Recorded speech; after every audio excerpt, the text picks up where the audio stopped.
72 గంటల్లోనే ఫోన్లోని అద్భుతమైన జ్యోతిష్య పరిష్కారం చూపిస్తారు. నమ్మండి, నమ్మకపోండి, ఇది నిజం. శ్మశాన కాళి రుద్ర చౌడీదేవి ఆరాధకులు నంబర్ 1 వశీకరణ స్పెషలిస్ట్. గురూజీ మనిషి పుట్టుక నుండి చనిపోయే వరకు వచ్చే అన్ని క్లిష్టమైన సమస్యలకు పరిష్కారం ఇక్కడ లభిస్తుంది. విద్య, ఉద్యోగం, వ్యవహారం, స్త్రీ ప్రేమ, పెళ్లి, సంతానం, స్త్రీ పురుష వశీకరణం, భూవశం, భార్యాభర్తల కలహాలు, కోర్టు సమస్యలు, విడాకుల సమస్యలు, చేతబడి, అప్పుల బాధ, ఇంకా మీకు ఎలాంటి సమస్యలు ఉన్నా 72 గంటల్లోనే శాశ్వత పరిష్కారం చేయబడును. శ్రీగురుభ్యో నమః.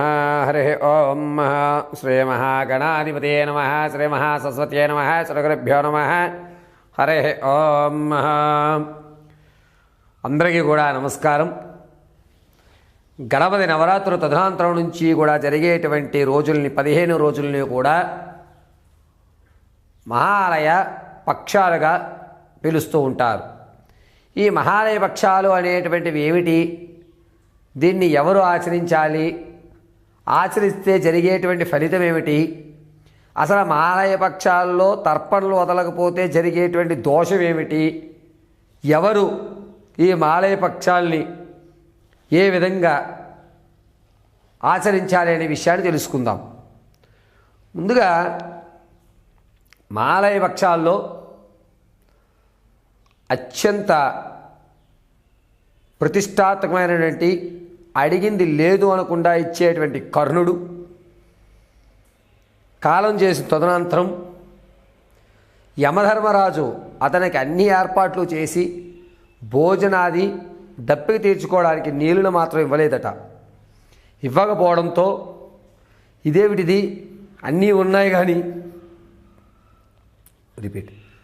ఇదేమిటిది అన్నీ ఉన్నాయి కానీ నీరు ఆహారము లేదు అని అడగ్గా అన్ని దానాలు చేశారు కానీ అన్నదానం అనేటువంటిది ఆచరించలేదు అని చెప్పడంతో భూలోకానికి వచ్చి అన్న దాన సత్రవులు దప్పికి తీర్చుకోవడానికి చలివేంద్రాలు ఏర్పాటు చేసి ఆ పుణ్యకృతులు పూర్తి చేసి వెళ్ళడం జరిగింది.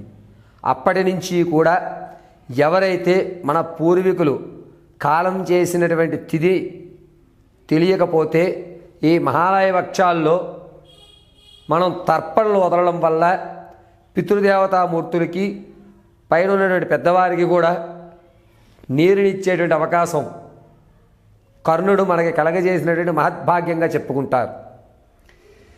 కర్ణుడి యొక్క అనుగ్రహంతో ఈ మహాలయ పక్షాల్లో ఎవరన్నా సరే కాలం చేసినటువంటి తిథి తెలియక వారికి చేయవలసినటువంటి శ్రార్థకర్మలు సరిగ్గా చేయకపోయినా ఈ 15 రోజుల్లో వారి పేరు చెప్పుకుని తిలాలు అంటే నువ్వులు, నల్ల నువ్వులండి, గుర్తుపెట్టుకోండి, తెల్ల నువ్వులు పనికిరావు, నల్ల నువ్వులు మాత్రమే బొటన వేలు నీళ్ళల్లో ముంచి నువ్వుల్లో ముంచి పడమరలగా విడిచిపెట్టమని శాస్త్రం చెప్తుంది. ఈ విధంగా ఈ యొక్క గోరు అంచున నీళ్లు పోసుకున్నట్లయితే ధారగా వచ్చి తిలాల మీద నుంచి కిందకి నీళ్లు పడుతూ ఉంటాయి. ఆ సందర్భంలో మాత్రమే మన యొక్క పూర్వీకుల ఆత్మ ఆ నీటిని స్వీకరిస్తుందని శాస్త్రపరంగా తెలియజేయడం జరుగుతుంది. ఎవరికన్నా మన యొక్క పూర్వీకులు కష్టపడి మన తల్లిదండ్రులు కానీ మనల్ని పెంచి పోషించి ఒక స్థాయిలోకి మనకి రావడానికి కావలసిన అన్ని సౌకర్యాలను కలగజేస్తూ ఉంటారు.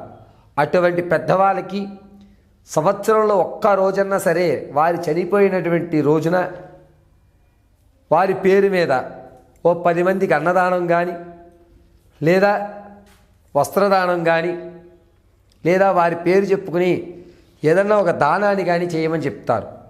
అలా చేయలేనటువంటి పక్షంలో నల్లేరు ముళ్ళుతో నరంలో గుచ్చుకు చచ్చిపోవయ్యా అని చెప్పి మనుధర్మశాస్త్రంలో రాయడం జరిగింది. కాబట్టి ఎవరికన్నా సరే మీ పూర్వీకులు ఎప్పుడు కాలం చేశారో వారి రుణాన్ని తీర్చుకునేటువంటి అద్భుత అవకాశం ఈ మహాలయ పక్షాలే. 21వ తారీఖు ఆదివారం రోజు అమావాస్య. ఈ అమావాస్య పితృదేవతలకి మనం రుణం తీర్చుకునేటువంటి మహత్తవకాశం కలిగేటువంటి రోజు. ఆ రోజున ఉదయం 8:04 నుండి 9:20 మధ్య వ్యవధి దుర్ముహూర్తంగా చెప్తాం. ఈ 8 గంటల నుంచి 9:55 తర్వాత ఎవరికన్నా సరే పెద్దవాళ్ళకి, పితృలు, మాతృలు కాలం చేసినటువంటి వారికి తిలాలు తర్పణలుగా ఇవ్వడం అనేటువంటిది సాంప్రదాయం. ఖచ్చితంగా మన పూర్వీకుల యొక్క ఆశీర్వచనం ఉంటే మీరు ఏ పనిలో ఏ ఆటంకాలు కలుగుతున్నాయో ఆ ఆటంకం పేరు చెప్పుకుని మీ పితృలకి కానీ మీ పెద్దవాళ్ళకి కానీ తిలాలు పడమరలుగా విడిచిపెట్టండి. ఖచ్చితంగా మీ పనులు అనేటువంటివి దేవీ నవరాత్రులు పూర్తయ్యేసరికి అయిపోతాయి. అందుకొరకే పితృదేవోభవ, మాతృదేవోభవ, ఆచార్య దేవోభవ అనేటువంటి నాళ్ళు వచ్చింది. మన పూర్వీకులు లేకపోతే, తాతగారు లేకపోతే తండ్రి గారు ఉండరు, తండ్రి గారు లేకపోతే పిల్లవాడు ఉండడు, పిల్లవాడు లేకపోతే వాడి యొక్క పిల్లలు ఉండరు. వంశం అభివృద్ధి చెందాలన్నా, నీకు ఎప్పటి నుంచో పీడిస్తున్న సమస్య తొలగాలన్నా అమ్మవారి పాదాలను ఏ విధంగా అయితే పట్టుకుంటామో అదేవిధంగా పెద్దవాళ్ళకు కూడా నమస్కారం చేసుకోవాలి. అందులోనూ ఈ మహాలయ పక్షంలో 21 ఆదివారం రోజు వచ్చేటువంటి అమావాస్య మహాలయ అమావాస్యగా పేరు తెచ్చుకుని బొటనవేలుతో నీళ్ళల్లో ముంచి బొటనవేలుని ఆ నీళ్ళలో ముంచినటువంటి బొటనవేలు నల్లటి నువ్వుల్లో ముంచి పడమరలుగా నీరు పోసుకుని ఒక ధారగా వదిలి తర్పణ అని అంటారు. ఆ విధంగా వారి యొక్క పేర్లు చెప్పుకుని తర్పణ చేయాలి. ఇంట్లో 2 ఆడపిల్లలే ఉన్నారు గురువుగారు, వారికి వివాహం కాలేదు, మరి వాళ్ళు తర్పణ చెయ్యొచ్చా అనేటువంటి సందేహం ఉండొచ్చు. ఆడవారు ఉన్నప్పుడు తర్పణలు చేయడానికి శాస్త్ర విరుద్ధం.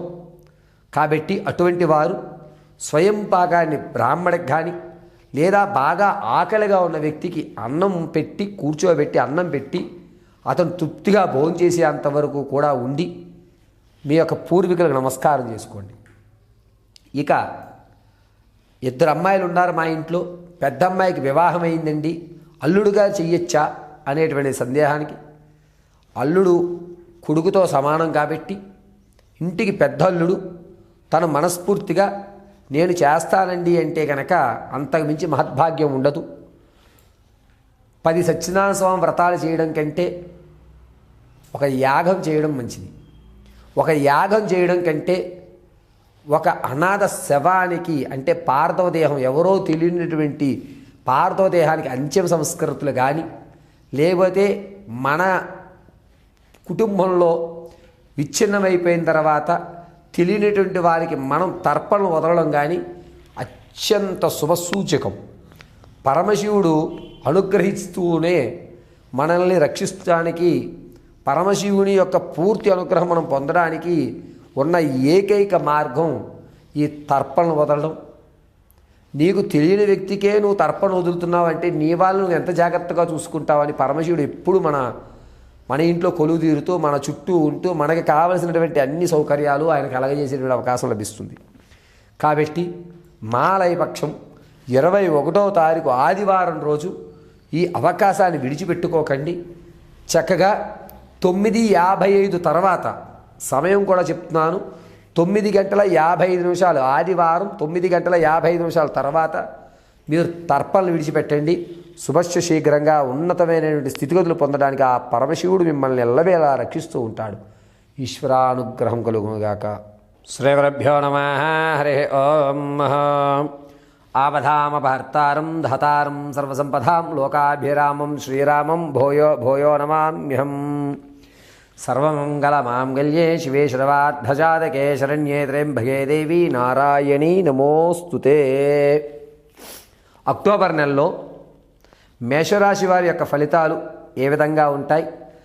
ఒక్క మేషమనే కాదు, మేషం నుంచి ప్రారంభం చేసుకుని మీనరాశి వరకు కూడా ఈ 12 రాశుల వారికి కూడా అక్టోబర్ నెలలో ఏ విధమైన ఫలితాలు లభిస్తున్నాయి?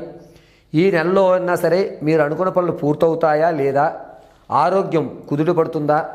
సంతానం కలిగేటువంటి అవకాశం ఎంతవరకు ఉంది? విదేశాలకు వెళ్ళేటువంటి అవకాశం ఏమన్నా ఉందా? ఆటంకాలు ఏర్పడుతున్నాయా? రాజకీయంలో మీకంటూ ఒక సుస్థిరమైన స్థానం ఏర్పడుతుందా? ధనం అధికంగా ఖర్చు అవుతుందా లేదా, మీరు ఏ విధమైనటువంటి స్థితిగతులు పొందడానికి అవకాశం లభిస్తుంది, ఇక భార్యాభర్తల మధ్య ఎటువంటి ఇబ్బందులు కలుగుతూ ఉంటాయి, ఈ అన్ని విషయాలని కూడా మనం క్షుణ్ణంగా పరిశీలన చేసుకుందాం. అక్టోబర్ నెలలో జరిగేటువంటి ప్రతి రాశి వారికి ఏ దేవతామూర్తిని మనం ఆరాధించాలి, ఎవరిని మనం పూజ చేయాలి, ఏ విధంగా మన యొక్క స్థితిగతులు మార్చుకోవడానికి ఏ మంత్రాన్ని ఉచ్చరించుకోవాలి, ఏ రోజు మనం ప్రారంభమైనటువంటి వ్యాపారాలు చేసుకోవాలి అనేటువంటి విషయాన్ని ద్వాదశ రాశుల వారికి కూడా గోచార రీత్యా చెప్పడం జరుగుతుంది. వ్యక్తిగతంగా మీ యొక్క జాతకాన్ని తెలుసుకోవాలంటే కనుక కింద స్క్రోల్ అవుతున్న నెంబర్ని మీరు సంప్రదించండి. మీ date of birth, time, place of birth ఈ 3 కనుక పంపిస్తే జరిగేటువంటి విషయ పరిజ్ఞానాన్నంతటినీ కూడా మీకు వివరించడం చెప్తాం.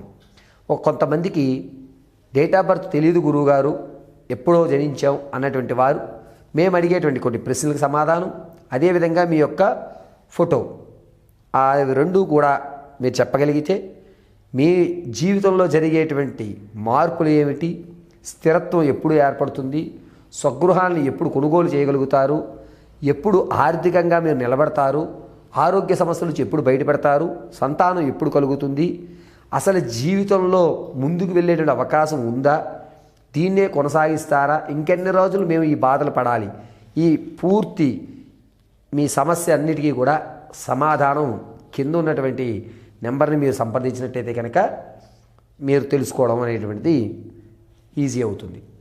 కేవలము అక్టోబర్ నెలలో ద్వాదశ రాశుల వారికి, అది కూడా గోచార రీత్యా మాత్రమే చెప్తున్నాను, దీన్ని గుర్తుపెట్టుకోండి. గోచార రీత్యా మాత్రమే అక్టోబర్ నెలలో ఏ విధమైనటువంటి మార్పులు జరుగుతున్నాయనే విషయాన్ని మీకు తెలియజేయడం జరుగుతుంది.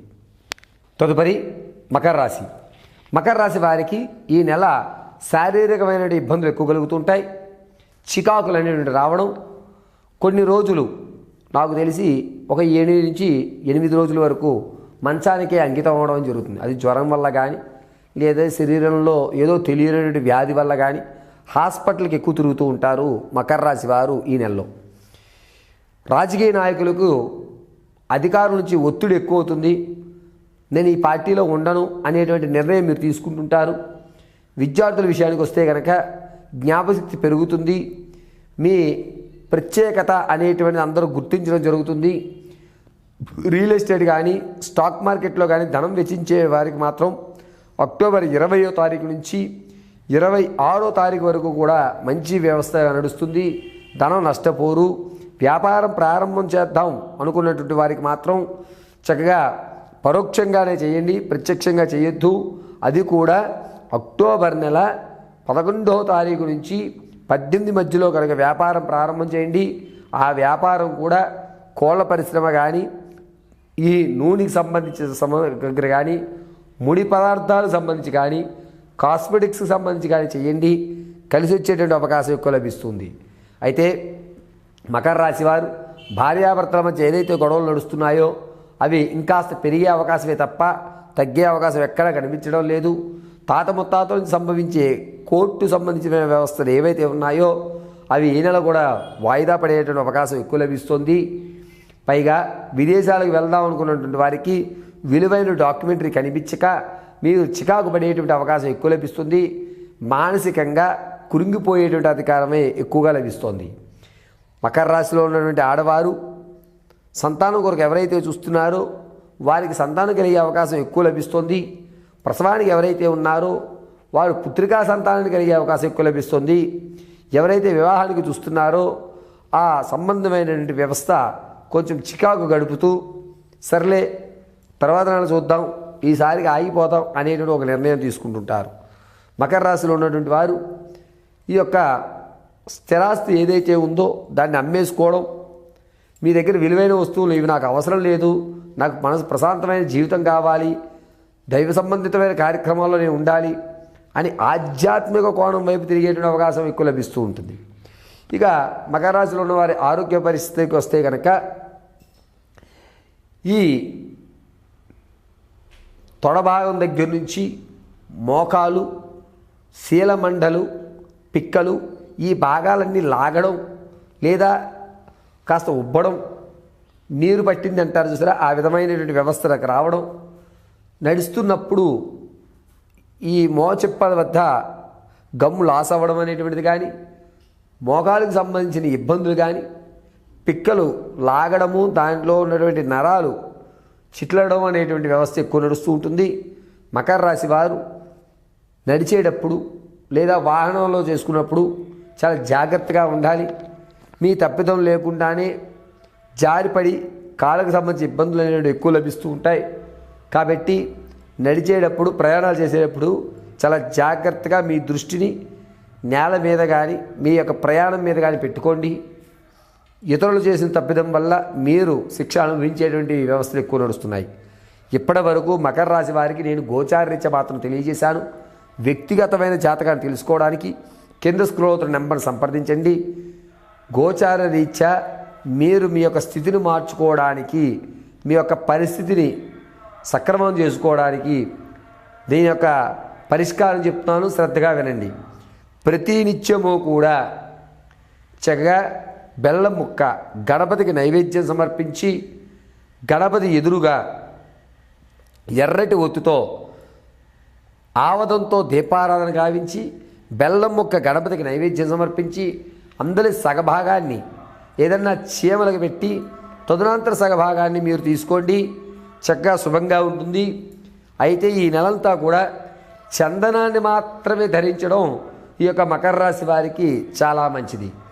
ఈ రెమెడీ ఫాలో అవుతూ శ్రీ క్లీం గం గణపతియే నమః అనేటువంటి మహామంత్రాన్ని నిత్యము ఓపికన్నంత వరకు పఠిస్తూనే ఉండండి. దీనివల్ల ప్రమాదాలు అనేది శృతిలో తప్పి ఆరోగ్యం రక్షించబడుతుంది.